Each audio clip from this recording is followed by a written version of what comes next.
maintindihan at di mo malaman kung saan ka tutungo.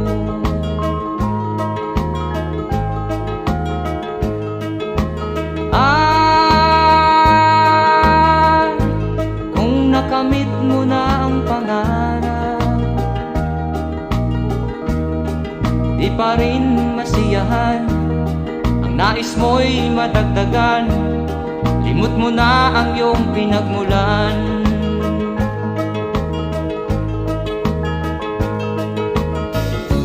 Bakit nga ba ganito? Ang tao'y walang kasiyahan.